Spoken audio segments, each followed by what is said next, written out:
جی آج میں new York میں ہوں اور آج ایک مجھے بہت ہی غضب کے پاکستانی سے ملاقات ہوئی ہے اور میں ان کی سٹوری آپ کے ساتھ شیئر کرنا چاہتا ہوں۔ صابر بھائی آپ اپنی سٹوری شروع سے سنائیں کہ وہ کوڑا چننے سے شروع کریں۔ تھینک یو سو مچ ریان بھائی۔ میرے بچپن کا آغاز کوڑا چننے سے ہوا تھا۔ جیسے میں نے آپ کو پہلے بتایا، میں پاکستان میں جو جھونپڑی میں لوگ رہتے ہیں انہی میں سے ایک ہوں، اور میرے ابو گدا گاڑی چلاتے ہیں اور میری امی گھروں میں ماسی کے طور پہ کام کرتی ہے۔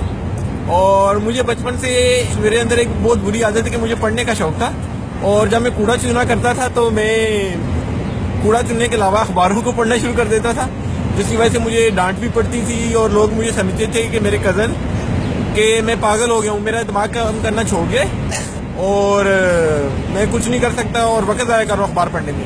مگر میری ضد نے مجھے آخرکار ایک اسکول تک پہنچا دیا، اور میرے خیال میں یہ میری زندگی کا ایک بہت ہی مختلف موڑ ہے، کیونکہ میں اپنی کمیونٹی میں جسے لوگ مسلی، چنگڑ، چوڑے کہتے ہیں، اس کا پہلا پڑھا لکھا بندہ ہوں جو انگریزی میں بھی بات کر سکتا ہے، اور میں نے پڑھنا شروع کر دیا۔ اس طرح مجھے جو میری روٹین ہوتی تھی، مجھے اپنے ماں باپ کو پیسے کما کر دینے ہوتے تھے، میں صبح صبح اٹھتا تھا، اپنا کوڑے کا بیگ پکڑتا تھا اور میں مختلف مارکیٹوں میں، گھروں کے سامنے جہاں بھی مجھے کوڑا ملتا تھا، پلاسٹک، لوہا، ٹن، جو بھی بوتلیں ملتی تھی، گتا ملتا تھا، مجھ سے چنا کرتا تھا۔ اس کے بعد اپنے گھر آتا تھا، اس کو کوڑے کو رکھتا تھا، ہاتھ منہ دھو کر اسکول کی طرف بھاگ جاتا تھا اور سارا دن ادھر اسکول میں گزارا کرتا تھا۔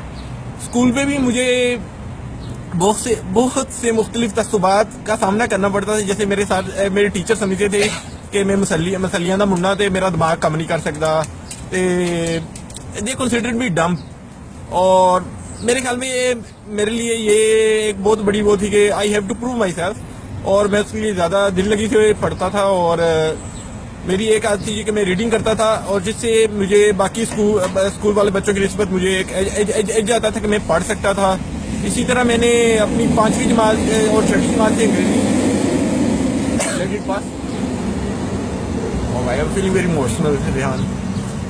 اسی طرح میں نے 5ویں اور 6ٹھی جماعت میں اپنی انگریزی پڑھنا شروع کیا، اور میرے لیے انگریزی سیکھنا ایک بہت ہی مختلف تجربہ تھا۔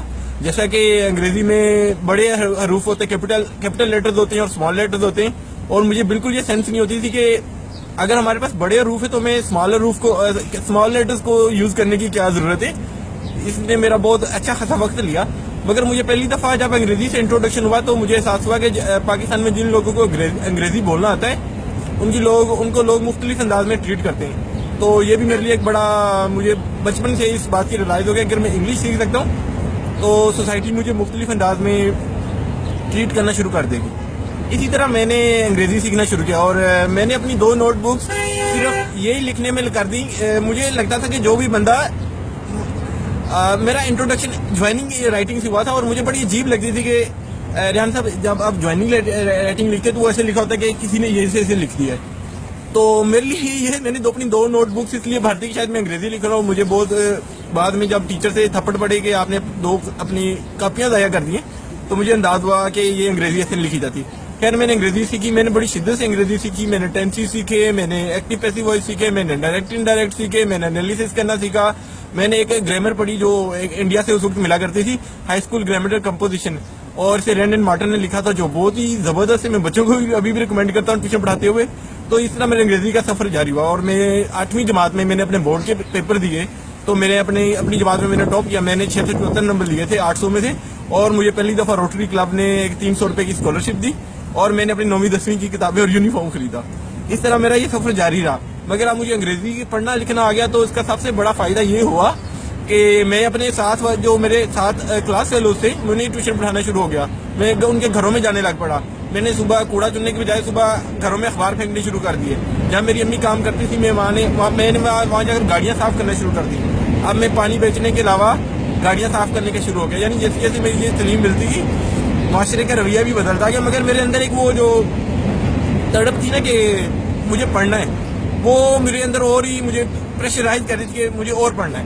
میں نے ساتھ ساتھ نہ صرف اپنی اسکول کی کتابوں کے علاوہ میں نے رشین لٹریچر پڑھنا شروع کر دیا، میں نے جو بھی مجھے ملتا تھا وہ پڑھنا شروع کر دیا۔ میں اس میں ایک بچپن کا واقعہ کوٹ کرنا چاہتا ہوں کہ جب میں 7ویں جماعت میں پڑھتا تھا تو مجھے ابھی تک یاد ہے کہ میری امی گھروں اپنے سر پہ ایک بہت بڑی کتابوں کا دتہ لیے ہوئے آئی، کیونکہ پاکستان میں جو لوگ بیکن ہاؤس میں یا لاہور گرامر اسکول میں پڑھتے ہیں ان کی کتابیں بالکل مختلف تھیں، تو مجھے وہ بڑی آج بھی وہ میری زندگی کا بہترین لمحہ ہے کہ میں نے دیکھا میری امی نے گٹھڑی کتابوں کے نیچے رکھی اور میں نے اس میں دیکھا تو اس میں سے ایک ناول تھا جسے میں بھی ریحان صاحب کو بتا رہا تھا کہ میرے لیے وہ دنیا کا مقدس ترین کتاب ہے.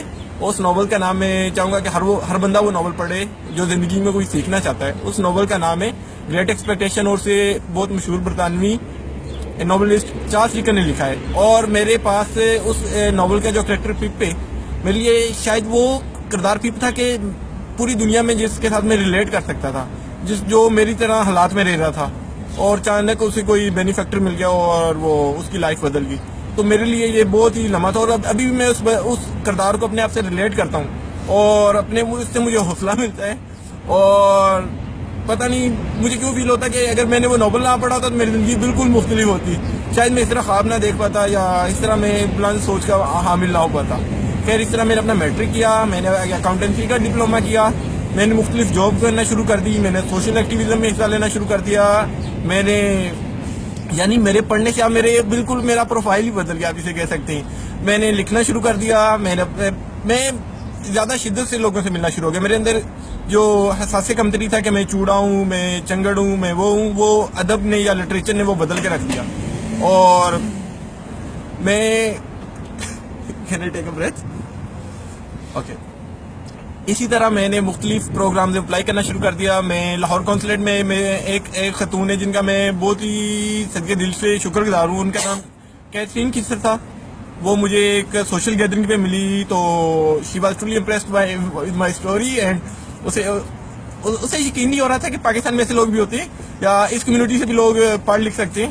تو انہوں نے مجھے ایک فیلوشپ کی پروگرام کا اپلائی کرنے کو کہا. تو میرے لیے یہ ایک بہت ہی بڑا تھا کیونکہ میں آئی واز سو کنفیوزڈ کہ مجھے اندازہ نہیں تھا کہ میں اس کے لیے سلیکٹ ہو سکتا ہوں یا نہیں ہو سکتا ہوں.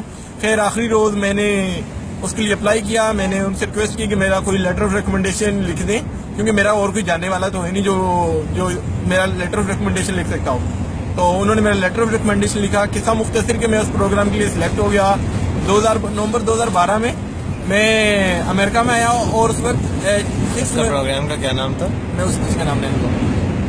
نومبر 2012 میں امریکہ میں پہلی دفعہ آیا اور یہ فیلوشپ تھی اٹلانٹک کونسل میں ایمرجنگ لیڈرشپ پروگرام تھا جس میں 15 لوگوں کو پورے پاکستان میں سے چنا گیا اور لکیلی میں بھی اس میں سلیکٹ ہو گیا.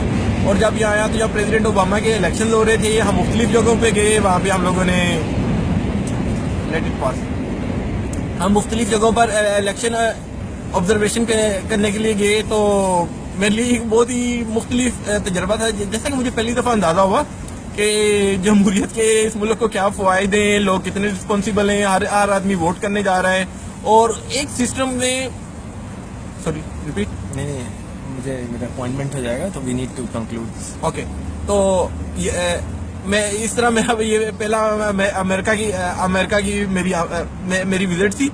خیر میں اس وزٹ سے میرے لیے سیکھنے کے لیے بہت کچھ تھا اور اس وزٹ نے میری ہمت بندھائی کہ میں مختلف اور کام کروں. جیسا کہ میں ابھی اپنے جھونپڑی میں اپنے سلمس کے یا جھونپڑیوں میں ابھی موبائل ٹوائلٹ بنا رہا ہوں کیونکہ میں نے بچپن میں اپنے دیکھا کہ ہمارے بہت سے رشتے دار یا دوسرے جھونپڑیوں والے صرف کولرا